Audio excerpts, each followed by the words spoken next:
Many people attend churches without joining. Some churches don't even have official membership. So why does membership matter?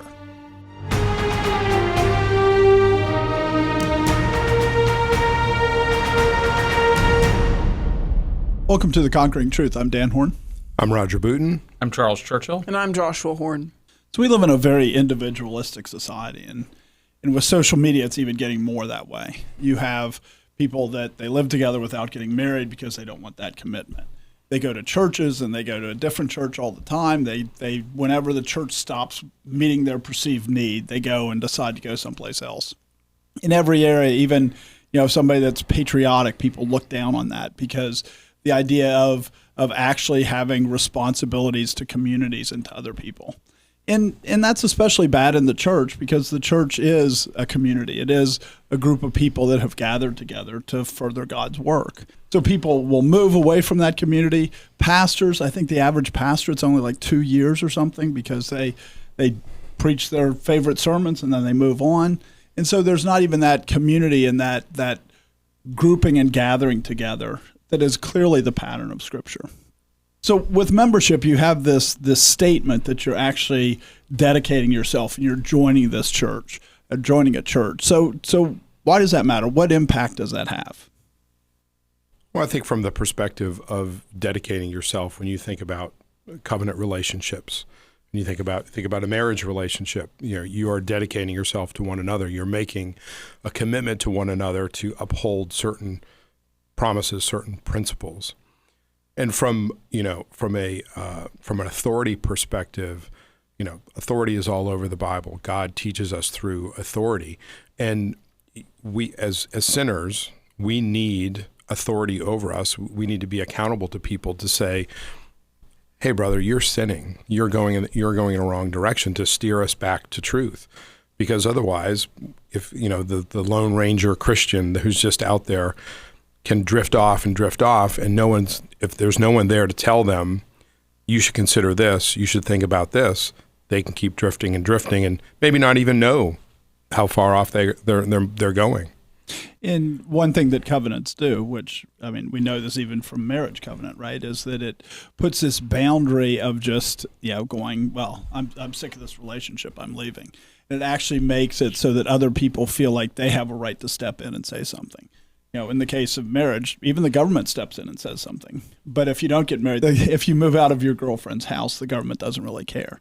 And so you look at it, and that's the same with church. When you have this covenantal relationship, when you're saying that you are a member, all of a sudden other people, that puts an obligation on you, and it puts an obligation on other people to hold you accountable. When you look at what the church does in the world, there's things that, when Christ talks about the church, he says you're the salt of the earth, you're the light of the world. Those are statements that we kind of treat them really lightly sometimes. We treat them as they just become part of the phrases that we say about Christianity and about the church.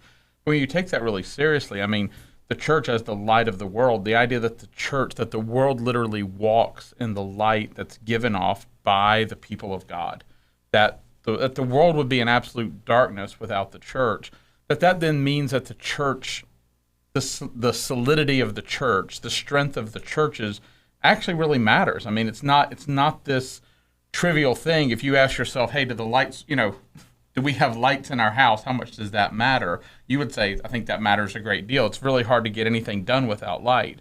And so churches are important, and church membership being a part of that, it's something that we should understand why that is. And I think it's important to recognize that it's easy to look at Facebook and say this is why, people have friends that they've never met. And we look at it, and we anybody who's paying attention can see society's breaking down. But what we want to do is we want to blame that on the people in darkness. But that's not what it means when it says you are the light of the world, right? It says in John 1:9, that was the true light which gives light to every man coming into the world. Christ is the one that gives everybody light. And then he makes us, after he ascends to the Father, he makes us that light. And so when we look at the world and we see the world, the decay of relationships in the world, when we see everything that's going on where everything is about the individual, we shouldn't start with them. We should actually go back and say, so what's happening in the church? And if you look at the church, well, the church isn't that much different because the world's walking in the light that the church gives it. And the problem isn't necessarily church membership, period. Just like the problem with, families isn't that people aren't getting married or they aren't having weddings. I mean, that's not the problem, because but the lack of church membership, the lack of taking it seriously is a big part of the problem with the church community, and it's kind of a symbol of it. So just like when people are devaluing marriage, they end up getting to the point where they say, we're not going to even get married. In a similar way, when they devalue what it means to be part of a church and the responsibility that people have to each other, eventually they get to the point where they don't care if you're a member of the church at all. I remember, I'm sure I've shared this on the podcast before, but I mean, when we started Reformation Baptist, when it started, one of the first things we went through the book of Acts. And really early in that book, you get to a passage where it talks about that they continued in the breaking of bread and in fellowship and in the disciples' doctrine. And I remember when we came to that word, we were asking, why does it say breaking of bread and fellowship? And that word fellowship, when you look into it, it means to like be a partaker of something that just like being a partner in a Peter was in fellowship with John for fishing. Right. The same they were words used business there. partners, right? I mean, they were joint partakers in something that had value. And like Joshua was saying, like people might get married, but that marriage, if nobody takes that marriage seriously, is it really marriage? And so your church may have a list of people that come to the church. You may have a role, and you may keep that list.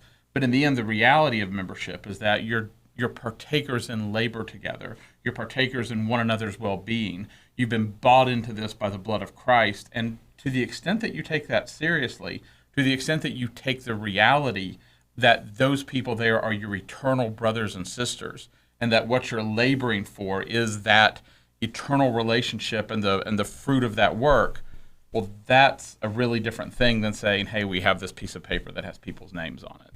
Well, in that the example of marriage too, as you think about, people say, well, we're committed to each other, but like you pointed out, the state doesn't really say anything about that, so then they can just leave whenever they want. And so it's the same thing in the church. Okay, well, we're committed as long as we decide, something changes and we can just leave without consequence. Or at the same time, other people speaking in and saying, hey, what do you mean why are you doing this? Right. We're committed to each other.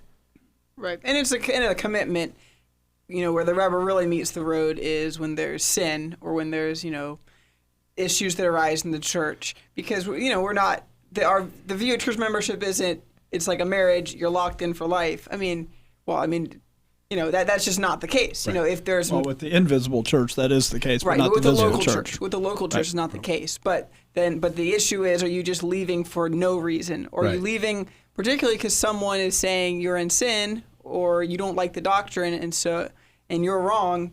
That's where it becomes a real issue. I know we did a podcast before where we talked about how authority really is central to the gospel, right? You have to see Jesus Christ as Lord, like it says in Romans 10.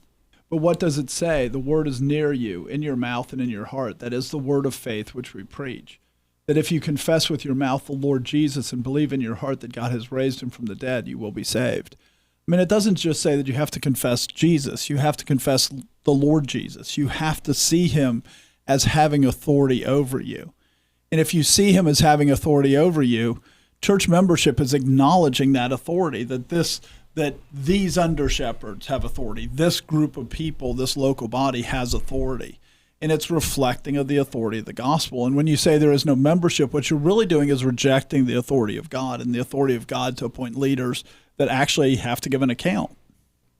And when you say that there are people who will go, well, these are just people, and if I'm really just submitting to men, you're denying the reality of the power of the Holy Spirit, that the Holy Spirit truly is who regulates the body, that's what gives life to the body. And you're pretending, what you're saying is the church is no different than any other civil organization, that that Christ isn't real in heaven, that he hasn't sent his Spirit to earth to guide his church, and you're actually denying that. Well, you're making it less, right? Because try to go to Canada and refuse to say you're a citizen of the United States. Guess what? You won't get in.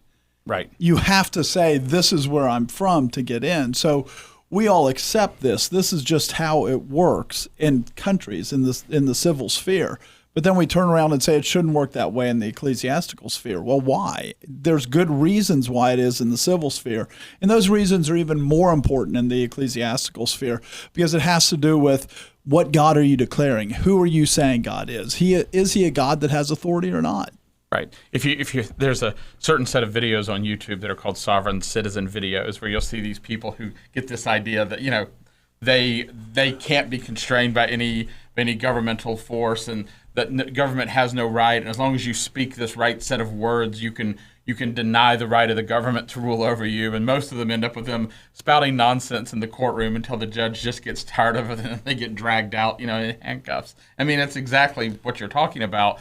But in the church, there are people who walk around and they say this, and there are Christians who go, I think that's kind of true. There is no real authority. There is, and it's like I you just said, want to be with the people of God, so I'll go with different people all the time. So nobody can hold me accountable. Nobody can. Right.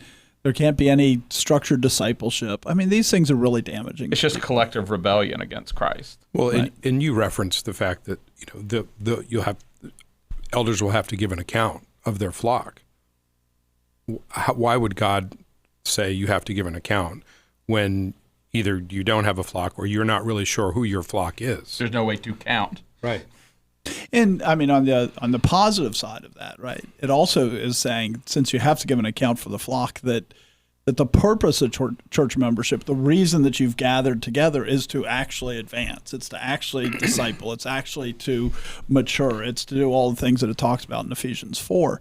And so, when we go, we're going to throw out that authority, recognize you're also throwing out sanctification, because this is a means that God has appointed for sanctification, for growth, and for discipleship. How do we get from the idea that we need to be committed to a church, we need to be, serious about being accountable, holding people accountable, not being flaky and just wandering all over the place? But how do we get from that to saying we actually, need to have a document that you agree to and promise, and where there's a formal thing that you fill out, or not fill out a form, but you enter into a covenant. Or so. I mean, why is that something that we're saying is a good idea? I mean, I'd say for a couple reasons. One is that you look at how God interacts with man, and he uses covenants to explain it, and he's pointing out this is documentary evidence, right? It's the new covenant that we enter into and we're saved. And so we should not be thinking, wow, that's weird that you enter into covenants. We should be thinking instead, this is the nature of how God said the world should be ordered. Now, at different times in different ways, you could enter into that covenant, right? When there were very few Christians around, the person who got baptized, you automatically knew which church they were in. So there is a certain aspect that these things are dealing with the reality on the ground, because we do need to deal with the fact that there's different denominations, that there's different local churches, that people have cars when it used to be that you had, it took an hour to walk 4 miles and there was only one church in 4 miles. It doesn't really matter. Now you can drive for, where we are, if you drove, I bet you could get to 200 churches in an hour or more, probably a lot more. And so you look at that and you go, well, there needs to be something different. So I don't think church membership has to look the same way at all times for all churches. But where we are as a people right now, it seems to me that, first of all, it should be by covenant, because taking oaths in God's name, that is a form of worship. That's very clearly laid out in the Bible as a means that you worship God. And that's a reflecting of the fact that you're saying you're in the new covenant. And also, it's a way to put things into order. And I think order, when you say order, that's a really good point. I mean, I would say we've tried to do a lot of episodes around the idea of order. And with the purpose of it is that Jesus Christ establishing his kingdom, I mean, God is the source of order. You can see the verse where it says God is not the author of confusion. I mean, and that word literally can be translated just disorder. God is not the author of disorder. And so when it says in Isaiah that he comes in his government, the increase of his government, there shall be no end, well, that government is going to be reflected within his body as well. That there's going to be an order, that there's going to be structure, that there's going to be ways to think about it. And it doesn't mean the Roman Catholic monstrosity of this hierarchical thing, but it does mean that even in the case where you had churches, where you had the church at Corinth, there needed to be understanding of what are the responsibilities of the members, what are the responsibilities of that part of it shouldn't have been a foreign idea even to them to say, we're thinking through how we relate to one another. We're thinking through what our duties are. And you can see that in so many verses. And you can go back to like Ezra, where they returned from Babylon, and some people are saying that they're Levites. And Ezra goes, we need to check the records of the temple and find out, because they kept records of everybody that was in there, including which tribe they were in. Right. Which those tribes, they're kind of pictures of local churches, because Israel is the people of God. It's one body, but at the same time, there's local tribes and there's different tribes. So you have that picture. You have the picture of the book of life that your name's written in, is what God talks about. So to then turn around and say, but local churches shouldn't have that. Well, that's not the picture that God is painting in his word. And when you look back, historically to, in the English-speaking churches where, in recent history, post-Reformation history, where it comes from, and it's, in England where everyone was a Christian in name, and you got a situation that there has some similarities to how the churches are today. There's a lot of churches where, they don't hold people accountable, the people at that time, a subset of the Puritans said, this is a problem. We need to get together in covenant, and we're going to be a holy people before God, and we're going to hold each other accountable. We're going to take church discipline seriously. And so that's where they start making covenants for church membership. And, and there may have been examples earlier than that, but I think, English speaking, that's kind of where it goes back to a situation that has a lot of similarities to today. And I think when you look at it, right, I mean, it says in 1 John that those who are in the light walk in the light, that if you've received the light of the gospel, that you walk in the light. Church membership, for all the other things where people go, yeah, but everybody knows who's a member and who's not. Well, this is like explicitly walking in the light, which is a very Christian concept. It's not that you're trying to hide whether you're under authority or not. You're making it very plain and very clear who's under authority and who's not. It seems to me the people who argue that, we shouldn't have church membership, they're actually arguing we want things to be kind of gray and fuzzy. Well, that's not very biblical. One of the other episodes we did recently was where we talked about how the Christian life is war. And we were talking about how, that there's this part of it where when you think about that metaphor, there's a lot of order involved in warfare. We talked about how there's this part of it where one of the reasons why you have this order isn't as much for moments of peace. It's for times where people are attacking one another. This happens in the church where there are false believers who come into the church, they start to sow division, and all of a sudden everyone's asking who's on whose side. And it actually the order actually really matters in that moment. And the order of even how we do things, how we think through things, what is the right process that we go through to deal with things, those things really matter. That's not the time when you want to be going, what we really need around here are some rules. And, and so when you think about this, one of the reasons why the church behaves this way is because the church is the church militant, and there is no military on earth that ever acts as if they don't know who is part of their, who is part of a unit, how they identify one another. Those are really important aspects of any well-run military. And if you're looking at it, you look biblically, Satan disguised himself as an angel of light. You have these verses that talk about how we should, Paul in Acts 20, where he says, look, there will be wolves that rise up from among you. Well, the idea that you can just let people wander in and wander out whenever you want without even knowing who they are or where they are, we should recognize that's just this idea that we're not in a spiritual warfare, that this is somehow, peace on earth, goodwill to men, as opposed to Christ came to establish that kingdom, and we need to fight for that kingdom. And fighting for that kingdom means that the kingdom of darkness does send spies. It does send insurrectionists. It does send all these people that are trying to disrupt that. I think that military analogy is helpful. You started to say it, Charles. If you've got an army unit that's being attacked and you're not sure who's in charge or who's on what weapons or whose responsibility is what, you're going to get overrun. But when you look at a well-trained, well-ordered army, everybody knows their role. And so it's the same thing of ordering the church. People understand their role and understand what to do when the attacks come. And understand who to look to, where to look for leadership. Right, where to look to say this is where we're going to move to try to be in a better position to advance, a better position to defend ourselves. All those things is that takes coordination, that takes leadership, and God says He appoints leaders. And one reason why the covenant, the explicit promise, the explicit oath to join the church and to agree to certain things is important is because, when you start to run into real trouble, all the things that you would maybe say, well, that's too crazy for anyone to do, start to be really on the table. For there to be a problem and you just say, I'm going to immediately leave and find a new church and say I'm a member there. Yesterday I was a member here, but today I'm gone. That's something that a lot of people would immediately do.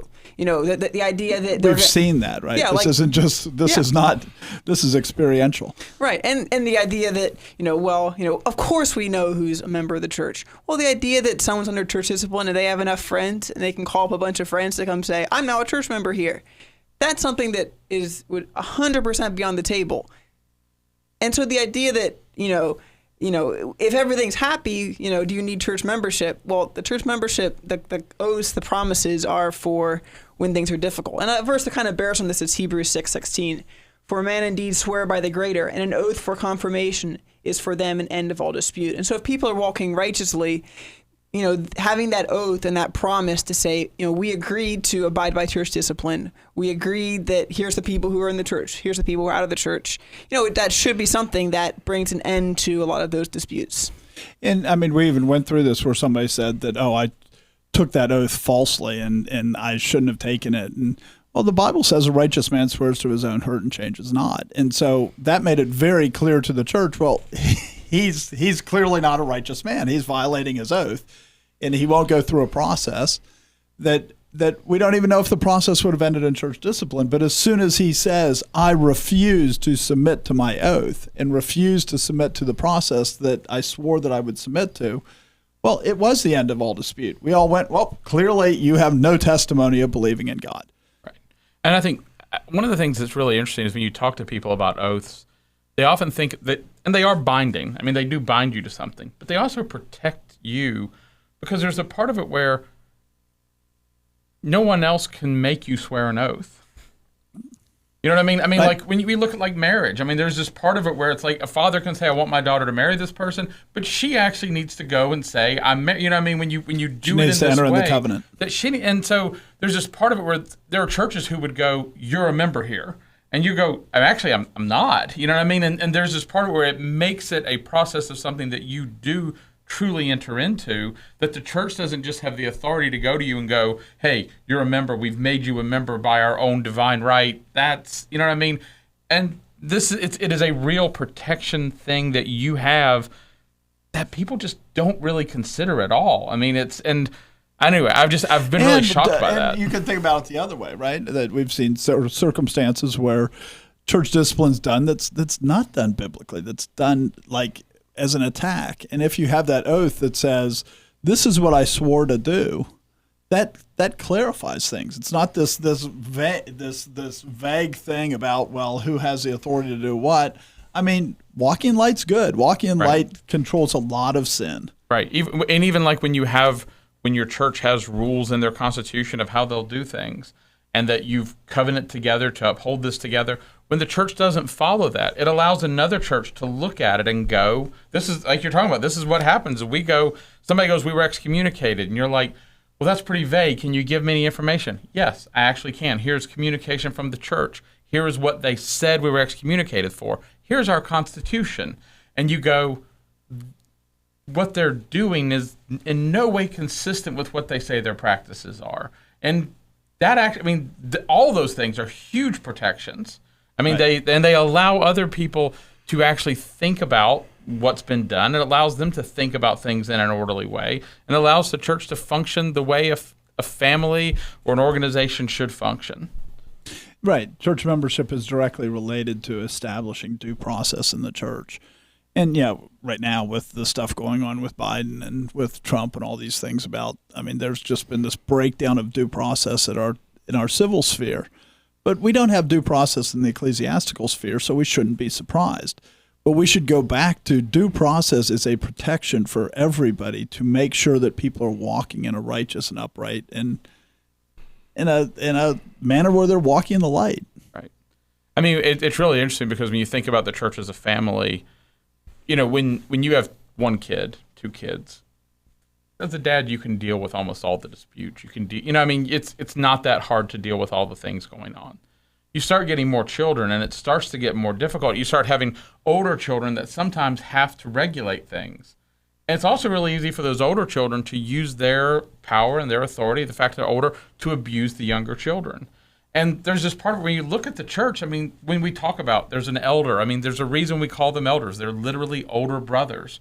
And so you've got the household of God is set up so that older brothers and older, the family is being run by older brothers.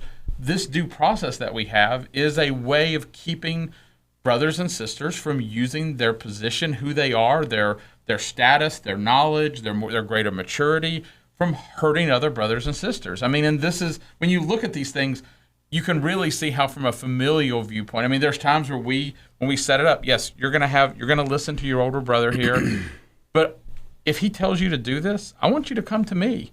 I want you, or you go and you tell your other, it's like there are real procedures that you put in place to check those things. And like you're talking about, that when you start thinking about that, that is what due process is. It's this orderly way of protecting each person so that that what you've committed to isn't violated. And it starts with the idea that men are sinners, right? If you didn't have men being sinners, you don't need church membership. You don't need it for the sake of protecting the members. You don't need it for the sake of protecting the church. You don't need it for any reason. But that's not reality. The reality is men are fallen. Christians are fallen. There's a reason why in Matthew 18 that you confront the individual, you take two with them, you take it before the church, that because men take time to repent, men take confrontation to repent. And so having procedures and having those things is a means so that people can walk through that process and not just immediately go, yeah, they're not believers. It creates order out of disorder. We're talking a lot about authority and discipline, and some people might think, well, that's a negative thing. But really, having that authority in place, confronting people in their sin, constraining their sin, is the most loving thing that you can do. And so it's not just it's not just the police. Right. It's really there to love the members. And that idea of constraint. I mean, we've seen a lot of people that left the church over the years, and as soon as they get out of that membership, for whatever reason, you just see them just run headlong into sin because they go to a church that doesn't have the same view of membership, doesn't have the same view that this means that we're actually members of one another and we have a duty to one another and that we'll confront one another. And you see this destruction in their lives. That's very normal to see. And so this idea, and it really requires a willingness to do discipline, not just membership, but still membership is kind of key to be able to do that kind of, discipline in a punitive sense. We've been talking about a lot of different metaphors that are used throughout Scripture, and one of them is that the church collectively is Christ's bride. And so there's this part of it where when you look at, obviously there's the invisible church that God knows, and that is his true bride. And then there's the visible church, though, which is made up of all the individual churches throughout the world that profess Christ and that bear his name. And you can see in Revelation where he's talking about, I'm going to come and, so God even deals with those external institutions of like doing things to cause them to be clear that they're not really part of even his external church. And so when you deal with church membership, one of the things it does is it emphasizes that part where God considers his bride to be important. Like when God says, who is my bride, God knows who is his external bride, as well as who is his invisible bride that he's purifying and cleansing. And so, well, the two are one. He is cleansing right. the visible, he cleanses the invisible. And one of the ways he cleanses the visible is by people, right. But I mean, and so that removing spots and wrinkles is sometimes people leaving. Right. And so there's this whole process of when the church takes that seriously, it's an acknowledgement of the fact that the church is Christ's bride. When we don't take that seriously, we act like we have no part in that. Like the body has no part in regulating the body, which doesn't make any sense. I mean, it's one of the things that the body does is the body washes itself. The body, the body causes the heart to beat at a certain rate. I mean, that you look at the order in the human body, that's clearly regulated by, the hypothalamus or whatever it is. Is that right? It's been a long time since I studied There's anatomy. different things that regulate. Yeah, okay. I mean, there's it's been a while since I had my physical psychology classes. Right. But there's all these regulations happen within the body. They aren't happening externally. So when we think of ourselves as being this picture of the body of Christ, it means that different churches should interact with other churches, but it also means that every part should have order to it, because the body wouldn't function without order. Christ talks about this in Scripture, where in Ephesians 5:25-27, husbands, love your wives, just as Christ also loved the church and gave himself for her, that he might sanctify and cleanse her with the washing of water by the word, that he might present her to himself a glorious church, not having spot or wrinkle or any such thing, but that she should be holy and without blemish. He's talking about someone in the past tense that Christ, gave himself for, that he might sanctify and cleanse her. So Christ gave himself for her so that going forward she might be washed and cleansed. And so there's this part of it where when you look at the duties of the church, that's part of the duties of the church. It's part of, it's part of how the church should think about herself. As Christ gave himself for her so that going forward she might be washed and cleansed. And so when we think about the seriousness that we should take what the church is and what it does, that's... And you look at the civil magistrate, right? I mean, let's go back to that.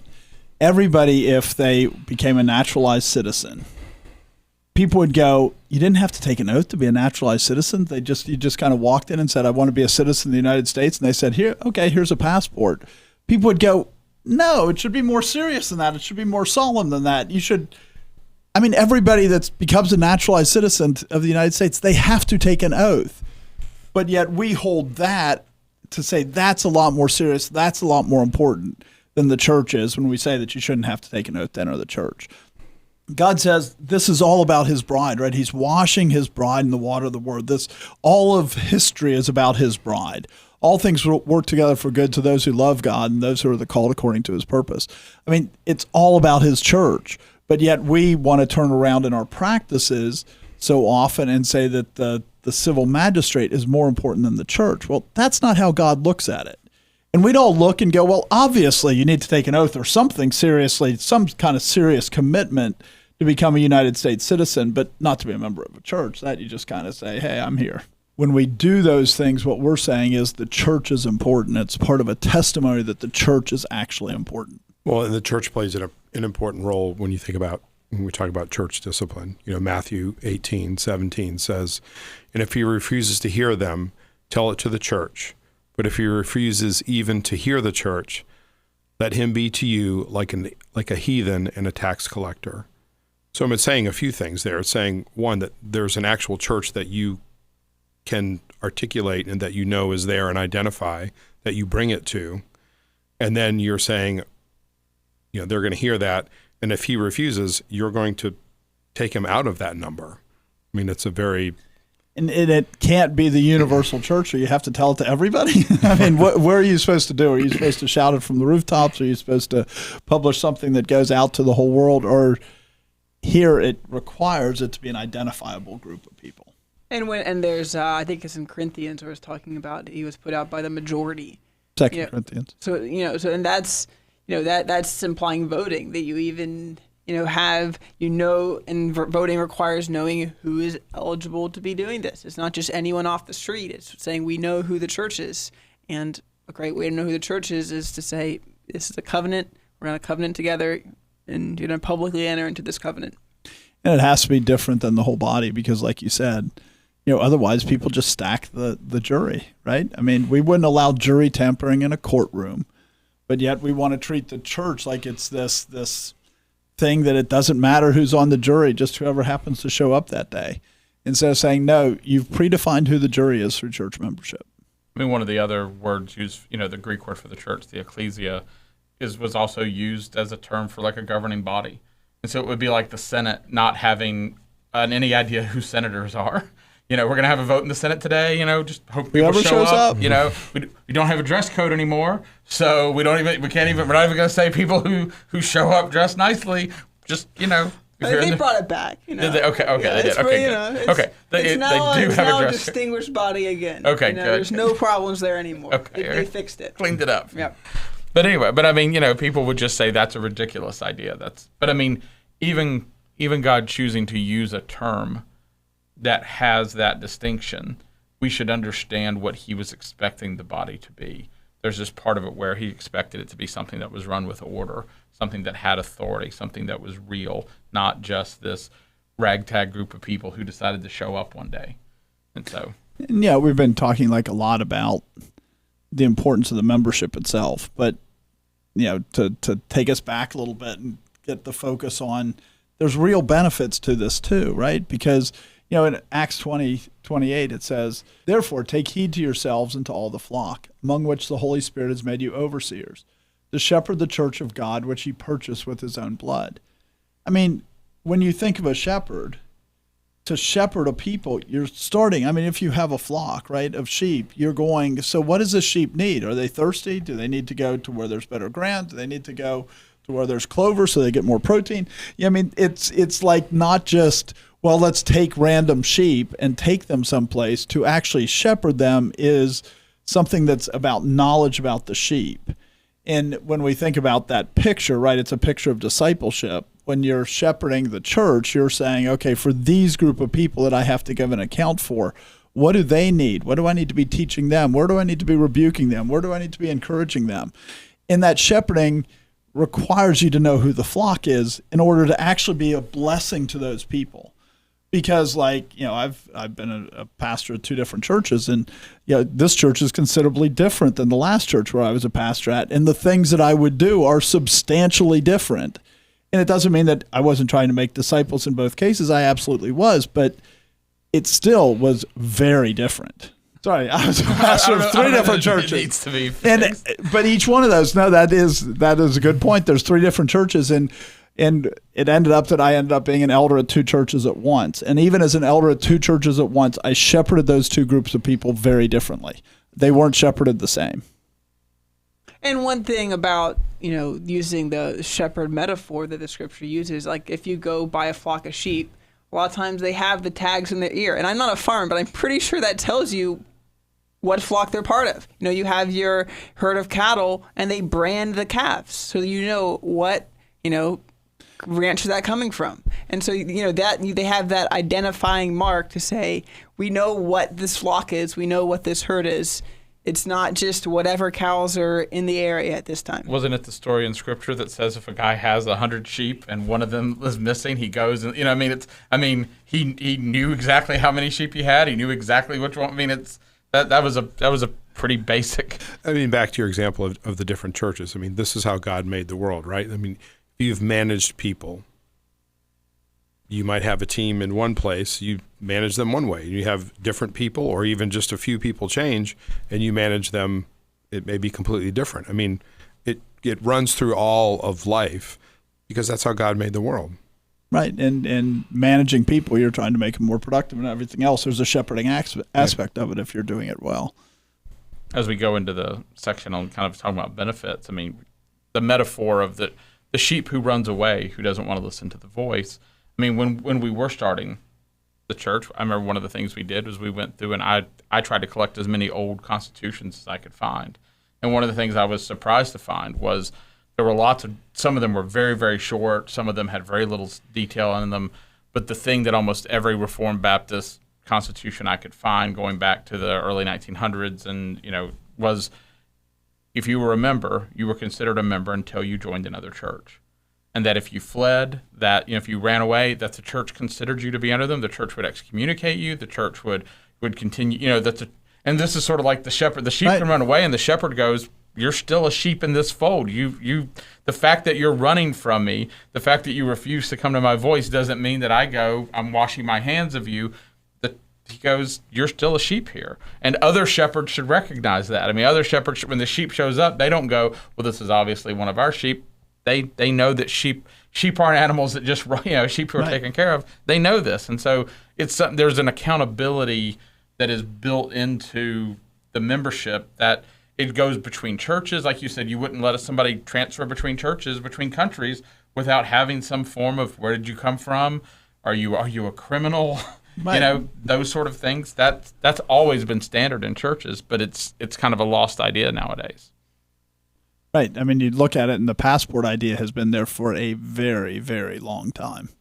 where you had to have something that allowed you to pass through the port because you're a citizen of a different country. But now the churches just reject that idea entirely. They go, oh, look, we have somebody else that will come and put money in the offering. Right. Someone to help Just pay to the be loan. cynical. Yeah. I mean, one of the things that membership does is it gives you protection.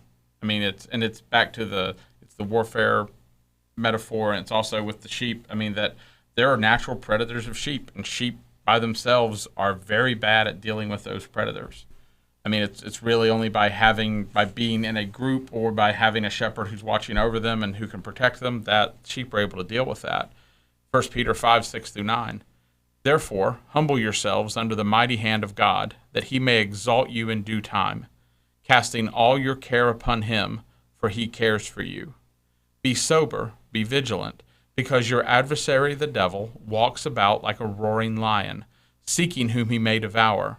Resist him, steadfast in the faith, knowing that the same sufferings are experienced by your brotherhood in the world.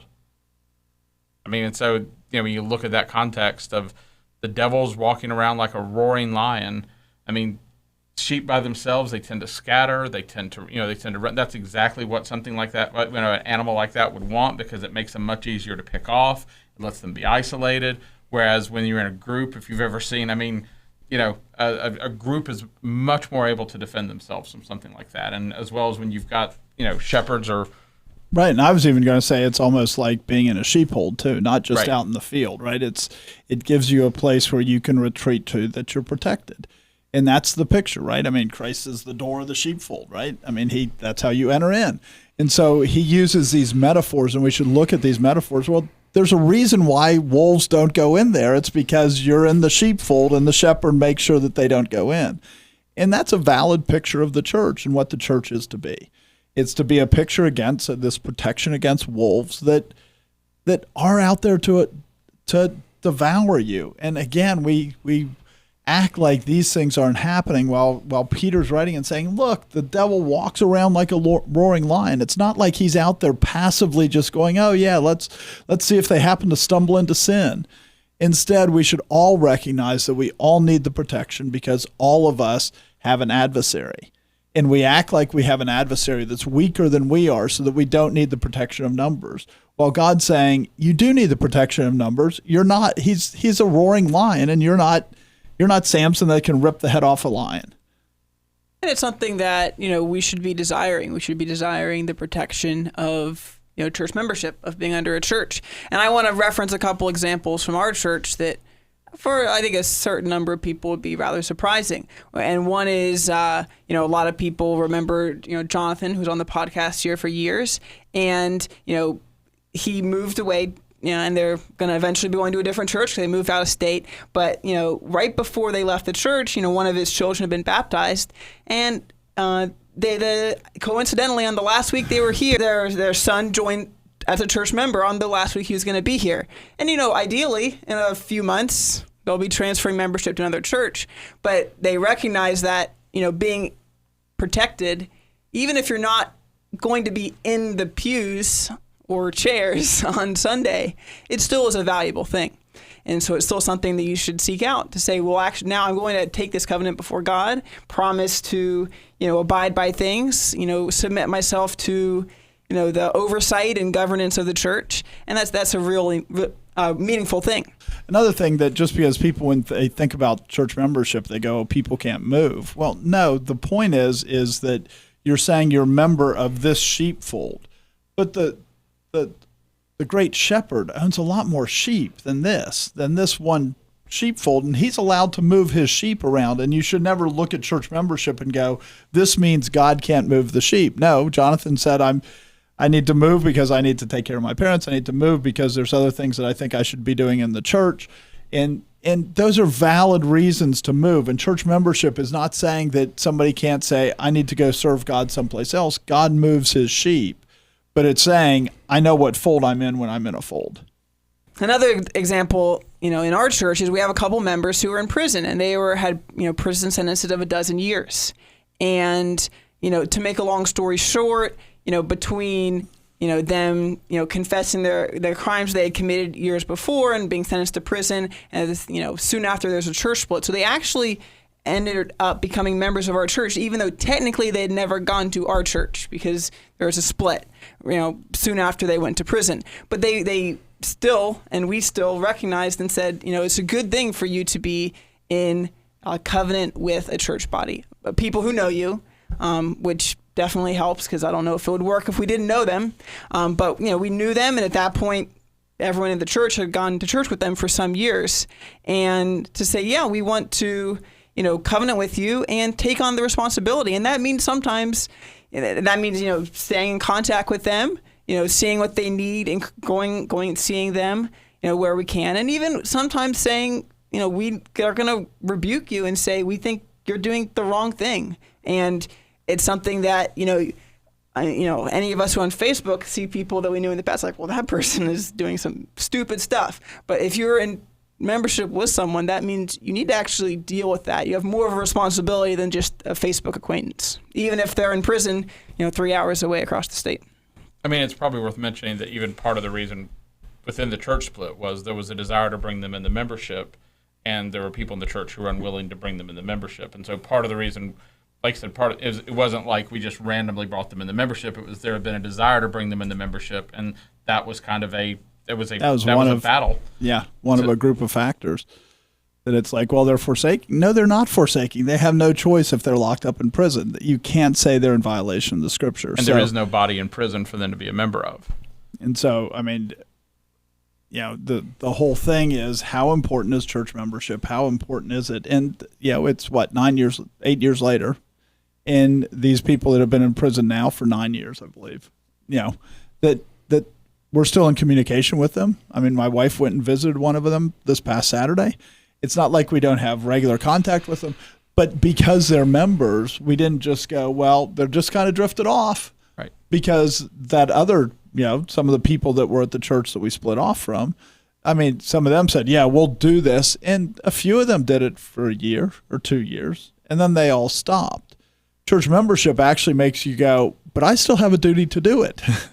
This is the reason we started transcribing the sermon. I mean, it was mostly so we could send them a transcribed copy of the sermon so they could kind of stay with the body to something. I mean, there were there started to be real efforts and real work that church membership placed on them, but even more so in a lot of ways placed on the church, because we still have a discipleship responsibility towards them. And I think in less dramatic examples of just day-to-day life within the church. We've talked a lot about elders, but these examples are other members of the church supporting the church. And so whether it's trials or challenges or edifying or rebuking people, having that group of people who are constantly there to do that is a real benefit to each member. And the idea of that, you're going to have to face them again next week, and that and then it will take some work if you say, well, I remember once I was I was on the board of a pregnancy support center, and I confronted the pastor of the church that I was attending.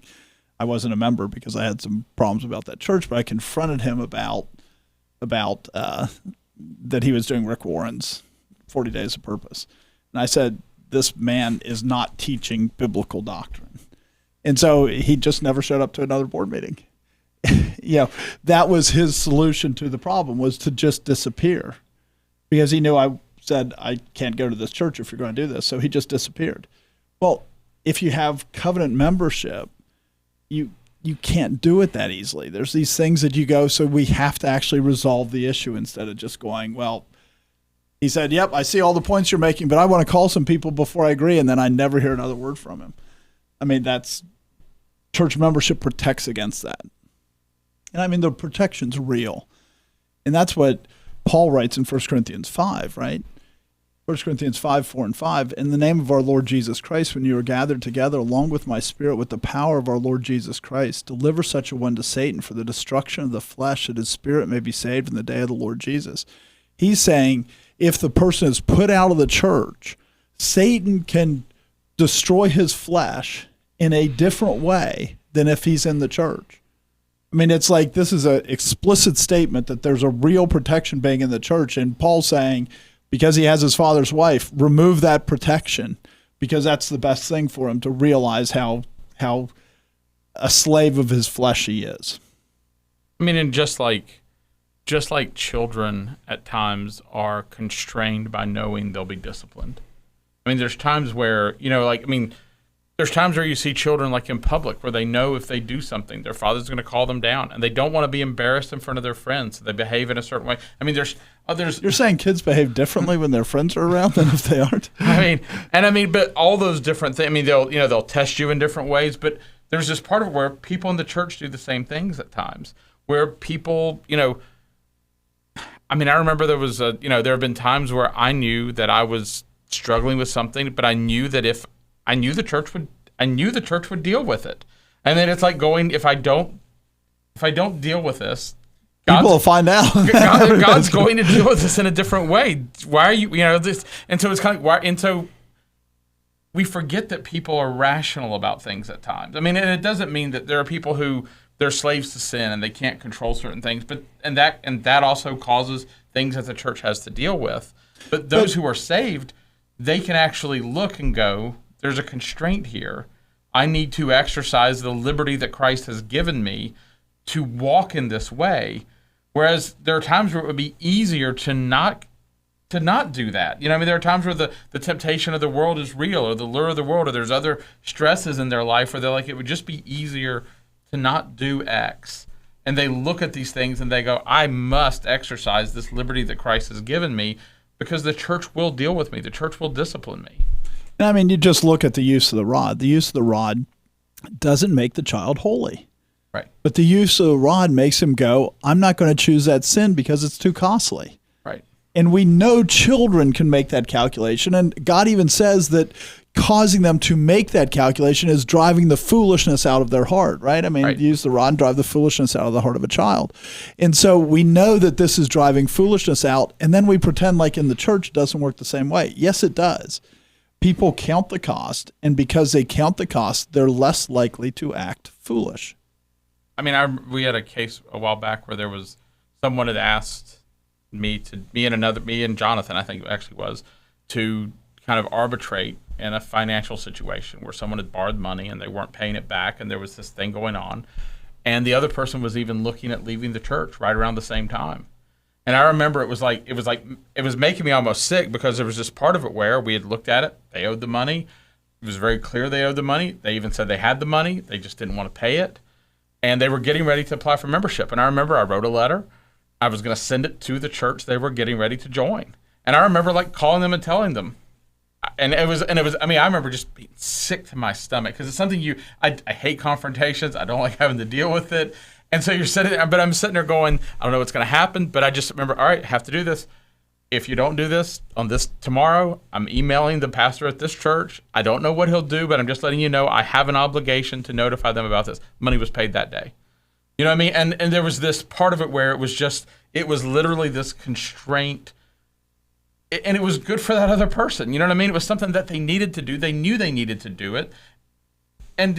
But the willingness of someone else to go, this is what we should do. We need to hold you accountable to what you've said. That's good for people. That is a huge protection. I remember telling one of the guys who was getting married recently, find a church that if you get divorced, will investigate, because they'll say two people can't get divorced and one of them not have been at fault and one of them not have sinned. Yeah. There has to be a minimum of one. It might be both of you, but that's a constraint on your marriage. It's like people they don't even think about these things, but it's a reality of the fact that the church holds these covenants to be serious, and that the church will look into things and say, we'll take the time, we'll do the work, we'll care for you. We've been bound one to another through oaths, through an oath to God, that if we fail to uphold our side of the oath, we expect the judgment of God. That's how it's supposed to work, so that we actually, when you enter in that oath, it's not like a one way. It's the church is also accepting entering into that oath. And with that entering in, they now have a responsibility to hold you accountable. And so out of fear of God, they should actually do something and pursue you. So you have that sense that they will come after me, not in a vindictive way, but they'll come after me in a way to try to restore me. Like someone who comes to save a sheep that's lost and wandering. Right. And of course, there's a lot more to church membership than just church discipline, as important as that is. And part of that is touched on by this verse, 1 Corinthians 11, 4-7. There are diversities of gifts, but the same Spirit. There are differences of ministries, but the same Lord. And there are diversities of activities, but it is the same God who works all in all. But the manifestation of the Spirit is given to each one for the profit of all. And this is talking about how in the church, and both globally and in the local church body, you have a diversity of gifts where everyone is not just cookie cutter versions of the same person, but God gives people different gifts, different abilities, and different roles within the church. And those roles are to help one another and to help one another in issues that come up in our own lives, and to help one another work together to do things for the glory of God, to build the kingdom of God. And it's something that is not just not only to constrain sin, but also to do positive things that are building people up. I think that's really important. I mean, Roger, you used the picture earlier of as a business manager, that he looks at his staff and he goes, okay, I need to shepherd them this way. You also, as a business owner, you look at your staff and you go, that job I can do. This job I could do, but I shouldn't do because I won't get enough return. This job I can't do. And you look at the gifts that you have and the abilities that you have, and you say, is this what I should be doing?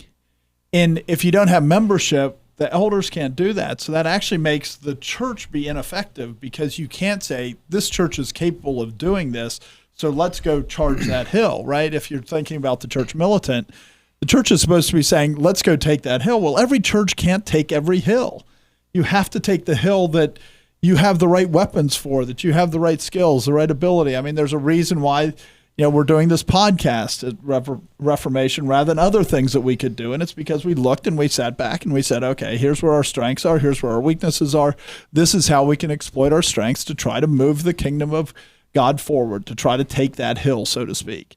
And so that can only be done if you can see the diversity of gifts God has given you. And God says, I'll give you all the gifts you need. Every one of them that you need will be in your body. And so you look and you say, okay, from the gifts, what has God appointed us to do? Not just, I have this miraculous leading from God. And I'm not saying God doesn't do that, but I'm saying we don't always start there. A lot of times where you should start is God put together this set of gifts. So because we have this set of gifts, that means we should be doing this ministry. Well, and from an entire church perspective, I think it was 2 years ago at the Family Summit, we went through the spiritual gifts, and it wasn't an exercise so everybody could say what their spiritual gifts were. It was talking through what they mean, and even looking at families to understand within your family what are the things, where do you have gifts that you can bring. And the idea, I think, one of the things I took from it was this was for each of us individually to reflect and say, how are we contributing to, as a church, achieving things, producing things, accomplishing things for the kingdom, right. and how can we talked about roles earlier. What role can we play? How can we help? Maybe there's a weakness here, but we have someone in our family who has that strength, and so we can do that so that the church moves forward. And think of a family, right? A family, if you're really in deep trouble and your family's reasonably close, you call your brother and you say, I need this help, and you expect him to come help you because you go, he's part of my family. When you have it explicit and revealed who's in the church, then all of a sudden a pastor or somebody else in the congregation, but let's just go back to the picture of taking the hill. A pastor can say, Roger, I want you to come sit in on this podcast because Jonathan just left. And there's an expectation that you'll take that request seriously, as opposed to just going, well, he's just asking. It's also, well, this is a ministry of the church. Do I have the gifts to do this? Should I be here, et cetera, et cetera? And all of a sudden you're able to put pressure on people, and not in a negative way, but in a way that makes them more fruitful. You put pressure on people so that you get the work done because you have an expectation that you go, we're bound together by covenant, so you kind of have a duty to listen and consider whether it's the right thing to do. Yeah. I mean, I'm thinking of an example of just recently, a few weeks ago. Charles was at my house, and it was fairly late at night, and something happened, and I needed to leave, and I needed someone else there. And I was kind of I wasn't in, You weren't in the best of no, moods. it wasn't the best circumstances. And, I said to Charles, I said, well, I mean, who are we going to call? And he kind of looks at me like, what do you mean who we're going to call, you idiot? I have plenty of people I can call. And I think what I said was maybe somebody from another church you went to in the past. That's exactly right. Maybe somebody who cares about you, Exactly. But, I mean, that was an example where, you came to my house at, 10:30 at night until, much later. But, No, I mean, I think, and earlier in the introduction, one of the things you talked about was how that people often they don't stay at churches for any period of time, and they just kind of move around. And like you said, you can move between churches, but there is this part of it where it's like at a business, like when people talk about like a career path. You come to a place, you find a place where you can grow, and that's not all. Every church you come to won't always be that. There will be churches that you stay at for a period of time and you move on. But there is this part of it where your thought should be, is there a place for me here? And over time, that changes. Just like, when you first come to a place, you're not as experienced in things. Or you might be a person who, when you move there, you are experienced and they need your experience. But, our church, when we first started, everybody had lots of young kids. We all had, families, and all the kids are very young. Joshua was just a little baby 8 years ago. And now, So not everybody, Charles, is what I'm saying. No, but they were on the number of where they were in their families tended to be towards the side of their children were younger, they were starting families. You go 8 years forward, and now the kids who were 8 or 16, the kids who were 10 or 18. And the composition of the church has changed. The resources that the church has at its disposal have changed. The training that's gone into some of those things has started to bear fruit. And when you're thinking of yourself as a member, just like at a workplace where over time the areas where you can serve change because of you develop skills, because you're able to handle things on your own that before you needed to have somebody look over your shoulder and watch you. And, this is the reality of the church. That's what it means to be this member, and you're constantly thinking about that, and you're thinking about the work. It's a really organic thing. And just to give a couple examples related to that, one is that because we were in that stage, and there were so many 13, 14, 15, 16-year-olds, I spent a year teaching hermeneutics because it's like these people need to start handling the word for themselves and not just have their parents handle it. So I deliberately said, okay, here's where the church body is. Right. Here's where it is. And so what does it need? And even though most of them aren't professed believers, at the same time, you still want them to, it's the word of God that's sharper than a two-edged sword. It's by hearing the word that they'll be convicted and have faith. And you still take them and look and say, okay, these are the people that are coming on a given Sunday. So this is who you should deal with. And we know they'll be here because their parents are members, and their parents are going to continue to bring them here for at least the next 3 or 4 or 5 years. So you look and you say, okay, I have these people. What should I do? And we referenced this verse earlier, Hebrews 13:17. But I want to say it about it in a different way. Obey those who rule over you and be submissive, for they watch out for your souls as those who must give an account. Let them do so with joy and not with grief, for that would be unprofitable for you. When we think of doing that so with joy, if you take joy in your family, what do you take joy in your family? Them just sitting around all, being lazy, never doing anything? Or do you take joy when they're productive, when you see them growing, when you see them moving? When we think of this verse, it's really easy to be, they're ruling over you. They're ruling over you in a way that causes you to be productive, so it's profitable for you, so that they have joy, because seek first the kingdom of heaven and his righteousness, and all these things will be added unto you. And so that's where the joy is supposed to be, is that you look and you say, I have these group of people, and these group of people are actually making advances for the kingdom of God. And that's where the joy is. But what you do is, if you don't know who's in there, or they won't submit to it and they won't admit that they're members, even though they say, then what you end up doing is become profitless, and everything just feels futile, and there's no joy there. And the ruling over them and being submissive, you use the example of children, your family, is where you want to get to is you don't have to be there telling your son or your daughter, okay, do this now. Okay, now you have to do that. You want them to go do those things without having to come and ask you every single next step. And the reality is you should want that like dishes, right? You should say, okay, my children can do the dishes, not so I can go and take a nap and be lazy, but that I can do things that are harder to do than dishes, right? And so what we do is we're supposed to train them so that we can advance more as a family. We've talked about this before in episodes about how we're supposed to be working to be productive as families.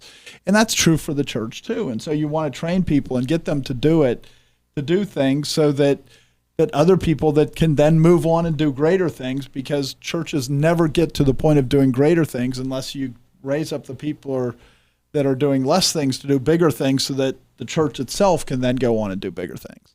And another thing about that Hebrews 13:17 about submitting, right? We act like we don't need to know how to submit. But the reality is that's like all of sanctification, right? All of sanctification is saying, I will submit to God rather than doing what's right in my own eyes. And we submit to God more and more as we're sanctified. But in the end, we all need to learn submission. We all need to learn that, yes, we have to submit to Christ. And church membership is a means to very explicitly say, I'm going to accept that I have to submit. And then you still have to work to submit. And it takes real work, but that is part of sanctification, is learning how to submit. I mean, when you look at a body, the body actually, all of the strength of the body is about very, very coordinated submissions to one another. You know what I mean? You've got bones that articulate together. You've got muscles that have to pull. If they don't pull in exactly the right way, you're not going to get the motion that you expected. I mean, when you look at a child who's just learning to move and to learn to walk, it's like they're learning to use their muscles in coordination with one another. They're very clumsy. Right. They can't do those finer motor skills. And you look at somebody who's learned to play the piano or learn to do anything that requires real manual dexterity. It's about really calculated effort to get, and this is one of the things where you see in the body and what it takes to actually do things. I mean, I remember when we went through the section on the tabernacle and it talked about all the different artisans and how Moses was directing them. And I remember looking at our church and looking at the things that God has had us do. There's this part of it where it's like you'll either be directed or you'll do nothing. You'll either be, you know what I mean? It's like you anything that does something without any direction, anything that tries to do things without it, it doesn't really accomplish anything. You look at the engine of a car and it's all of these forces being channeled in a very, very precise way to cause that force to be able to be used to do great things. But you get off balance like a tiny bit and that thing will just fall apart and it will do nothing. And we don't think about our work in that way, that the submission to one another can be that fine at times, that the person doesn't have to say anything to you hard to get you to stop and pick up that other piece, because you just look at it and go, that's what needs to be done. In this moment, you become a servant of the church. You are a servant all the Members time. Of one another, yeah. And so, it is just really, it's something that we think what we bring to the table is our own individuality and our own uniqueness. There are parts of that that's true. But what happens is that becomes harnessed in a way where we're in submission. There's many ministries, but there's one Lord. There's one person who decides what's actually being done. When I say I'm going to pick up something, every part of my body moves in coordination with itself to do that one act. And in that moment, you're just one little part of the body. And you can't think of yourself as, I'm doing this. It's the Lord says, pick this up. And everything else moves in concert. And that's how we should be thinking of the church. That's how much we should be willing to submit to one another and to submit to the Lord. And submitting one to one another, not for some arbitrary goal, right? The submitting to one another is because we say we have the chief shepherd, we have the Holy Spirit that is guiding us to specific things that God is calling us to do. And so we submit to one another because we're his workmanship created for good works. And so sometimes what your good work is that you're created for is to be the eyes that see the thing that need to be picked up, and that's all you do. While the other parts of the body go and pick it up. But sometimes you're the one that's the fingers that's actually picking it up. But the point is that you're looking and saying, this is what we're supposed to be doing. We're supposed to be serving God. God is our Lord. He is our master. And we're supposed to be doing his work. And so we need one another to do that. And we need to submit to one another to do that in an efficient way. And he uses that to build us up. In 1 Peter 2, 4-5, it says, coming to him as to a living stone, rejected indeed by men, but chosen by God and precious. You also, as living stones, are being built up a spiritual house, a holy priesthood, to offer up spiritual sacrifices acceptable to God through Jesus Christ. So we're talking about all this submission, but the submission is part of building us up to accomplish more things, specifically, as you said, for Christ, for the kingdom. And Joshua knows a lot more about this than I do about dealing with stones to build up something. But my understanding is when you have to do that, you chip away, you reshape things so that they'll fit in the right place. You have to pick the right stone for the right spot. You can speak more to this, but it's not, when I saw you building your tower, you used a rock hammer. You didn't just go, these rocks are all great. And part of church membership is when you get hit with the rock hammer, so that a part of you that should be knocked off is knocked off. You go, I'll put up with it because we're being built up into a spiritual house. And I see my place in that house. I see that I'm supposed to be in this point in the wall. And yeah, my bad attitude is making it so I won't fit in there. So I have to be knocked upside the head so that I put a smile on my face, whatever it is. Those are the things that it is part of being built into a spiritual house, is that you actually have to be reformed. Right. I was talking a minute ago about how we each think our individual style brings something. I think it was a television show from years ago where a boss was trying to constrain his staff, and he was telling them what he wanted them to do. And one of them goes, well, that would kind of cramp my style. And the boss looked at him and goes, quite frankly, your style could use being cramped a little bit. And there's this part of it where, like you said, during the coronavirus, I remember you saying so much of what was happening in the nation was that teams that had learned to work together, when you come into the office, you push on each other and you constrain each other. And now everybody was at home, and they just were kind of becoming more of themselves as opposed to getting whittled down by each other. And everybody said, because I'm more of myself, I'm more productive. And there is a sense that was true, but they didn't end up being more productive for the organization. Now most organizations are going, we need to revert back because it doesn't work that well. Certain people can work from home. That's not an issue. Right. But a lot of times, especially until you've had some of those rough edges knocked off, it's really hard to work from home and have those communications and to be able to be built up. And so it was one of these things that the people are saying, oh, look at my great increase in productivity. And those numbers haven't upheld themselves at all, because the organization didn't get that much more productive. The individuals may feel that they're more productive, but it's really, what is the agent, the whole group of people produce that's actually what's important. They became more of what they themselves found valuable, whereas frequently what you produce for the company that the company finds valuable is very different than what you think you bring to the company. And that's very true for a lot of, what many employees think is their greatest asset. The company looks at and goes, no, he does this. I trade everything else. He comes in and pushes this button at midnight, and he's doing all this other stuff, but who cares? What we need is that button pushed at midnight. Yeah. And related to this too, just like the knocking off the bits of stone to be built into the spiritual house is, it does force us to be patient with one another. And we shouldn't go, oh, we have to put up with people that we don't like because we're members, and we have to deal with people. Instead, we should go, this is a blessing, right? That's what it says in James 1:2-4. My brethren, count it all joy when you fall into various trials, knowing that the testing of your faith produces patience. But let patience have its perfect work, that you may be perfect and complete, lacking nothing. Instead of going, church membership makes things uncomfortable for me, we should say church membership actually does make things uncomfortable, and that's good because I need the discomfort. God has appointed that discomfort for me so that I will be sanctified in some way. And so church membership, people, the reason that they leave, right, just the same reason that the boyfriend and the girlfriend who have been together for 15 years, all of a sudden one of them walks out because they go, oh, I've just gotten uncomfortable. Well, it's good to get uncomfortable, as opposed to church membership, instead of just dating the church, just coming in and just being at the church without actually joining, where you then go, it's time to leave. Church membership all of a sudden says, I'm going to have to force myself to be patient through this. I'm going to have to endure this trial. And God says that should cause you to rejoice. I mean, one of the things we've been talking about throughout this episode is how serious the church is. And we talked about being the bride of Christ, and we talked about it being, that Christ really cares for his church and what he gave for his church.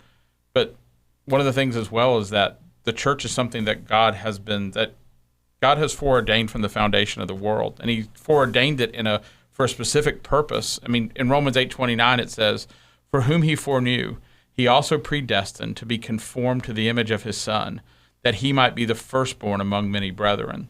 And so there's this part of it where when you look at the church and what God is doing is God is the one who is shaping and guiding the church. He is looking at it and making it to be exactly what it needs to be for his Son, that it's conformed to the image of his Son, that Christ might be the firstborn among many brethren.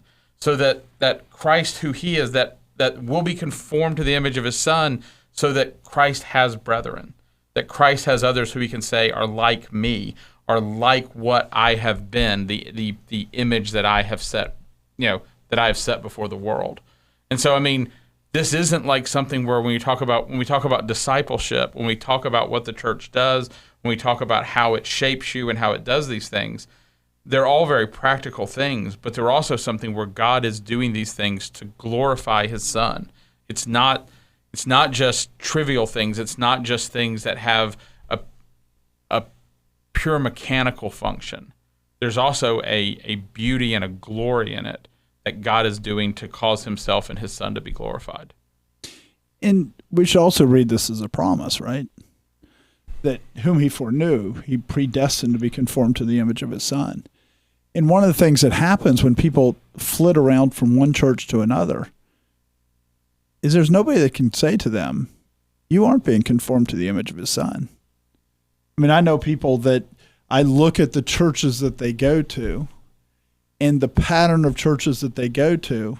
Each church that church is going to go, wow, you are such mature Christians. While in reality, they're becoming less and less mature. Their testimony is not being conformed to the image of his Son. It's being deconformed. But because they're changing churches, nobody can see it.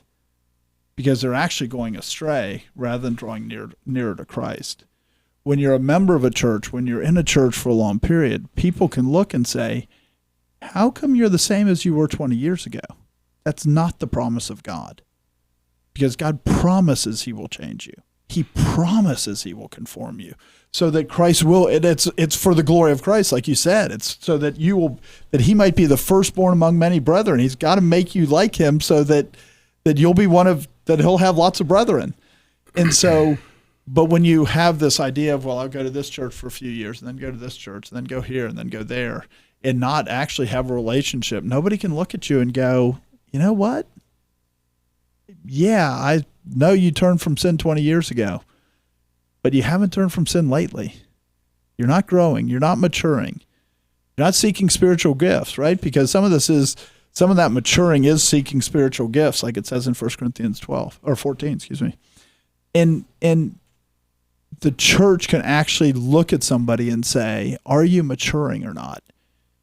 When you stay at that church for a while, when you're just dating it instead of covenanting with the church can never say that. And you can be very misled about where you are with God.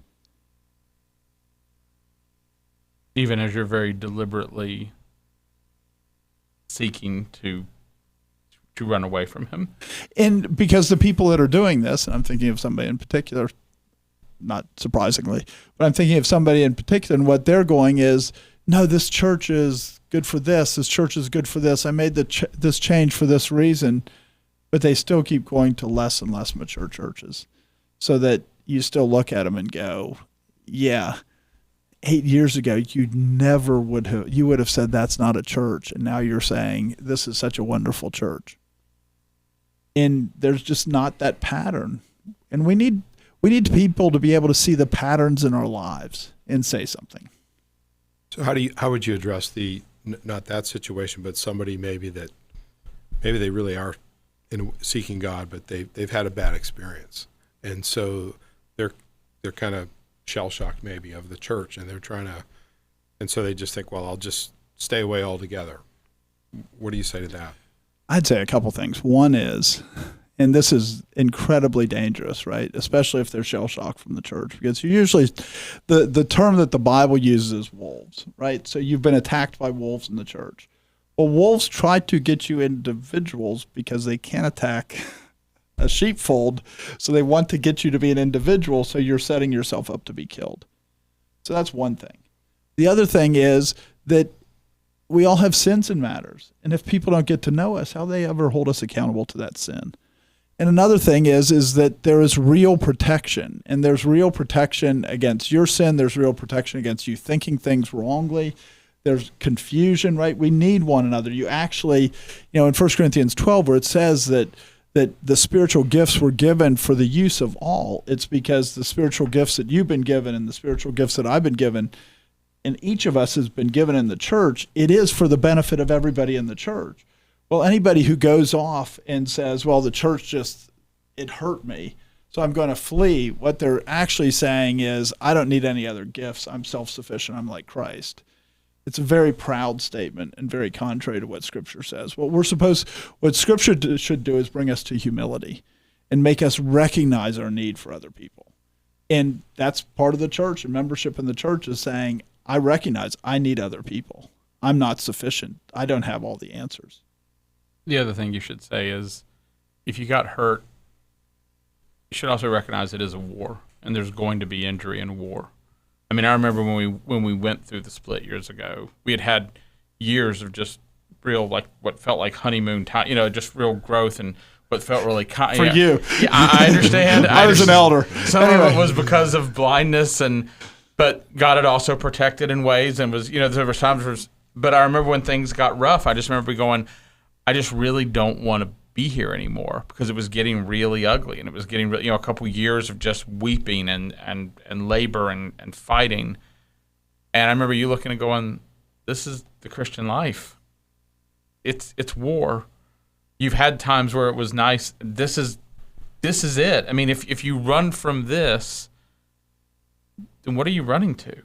What are you looking for? Who is the prosperity gospel? Right, because the Lord you serve, he's a man come to, the Son of God goes forth to war.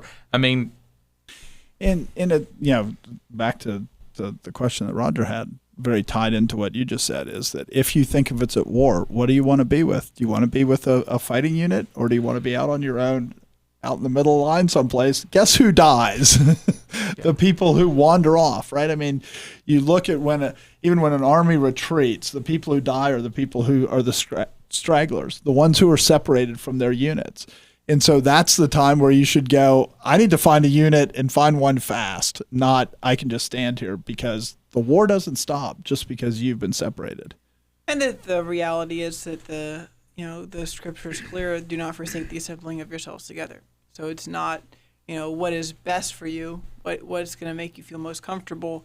It's obedience to the command. Now, it's not the fact that, someone went through a difficult experience and they didn't go to church for 2 months, so they're apostate. But it is the fact of they have to come to a place, are they going to obey that command or not? And when you look at the purpose for that command, because that's very useful, is that so that we can exhort one another to love and good works. Well, if the people don't know you, if you won't actually join with anybody, it's really hard to exhort somebody to love and good works that you don't know. I mean, how do you know where you should exhort them? How do you know where you should rebuke them? How should you know where you go, you have these gifts and you're not using them, until people get to know you? And so you could go to different churches all the time and say, I'm still part of the church community. Yeah, but you're not. You're still forsaking the gathering of the saints, because you're not putting yourself in a place where you can be exhorted to love and good works. And that's what we all need. I mean, one of the things we've been saying through this episode is what church you go to really matters. I mean, there are people who will move across the country for a job. They'll do all sorts of things to find a place because of environment, because they want to live in this climate. They want to. I mean, people look for all sorts for hobbies they have. I mean, that they want to pursue, museums. I want to live in this town. I mean, people will relocate for all sorts of things. And I'm not saying everyone should just pick up and relocate for a church. But what I am saying is being in a church that treats the Christian life as a war, that treats being a member as something serious, that says, are you going to give your life for Christ? Are you going to work together? Are you going to covenant? Are you going to do those things? That's worth spending more effort on than many of those other things. And people should really consider that. Member, not just having your name on a roll, but where will you be a member? What body Or if can you you be are a member member, of? how do I change the church that I'm a member at? Right. Because the church is not there to fill space. The church is not there to make you happy and to make you feel better. The church is there to make disciples. That's the Great Commission. The church is there to make disciples. So if you're at a church and you're a member of a church and the church isn't doing anything, you should go, okay, so what should I say? Who should I talk to? Who do I need to rebuke? Who do I need to encourage? So that the church starts to fulfill its role, because it has a real role in the world. And it's an incredibly important role. And we see how it's failing all over America, and we see the cost of that failure. So when will the church wake up? Because if it does, God will shine forth the light. The Right. world will see. And the That's world what will the church change. is. The church, the broader church, has become satisfied with not making any progress in the world. But it doesn't make progress in the world because it's not doing what it's supposed to be doing. And part of what it needs to do is say, okay, I have a group of people that I need to organize. One of the things when I was preaching through Exodus that really shocked me is that Moses was able to organize all these families so that there were probably 3 million people, and he could get them to move out of Egypt in a day. Because that's a picture of the church and the order in the church. And that starts with membership, to know who you are, to know your place, and to know what work you have to do. Go find a church that will take membership seriously. Thanks for joining us. This has been The Conquering Truth, a project of Reformation Baptist Church. If you found this helpful, you can visit us online at theconqueringtruth.com and subscribe here or in your favorite podcast app. Thanks for watching.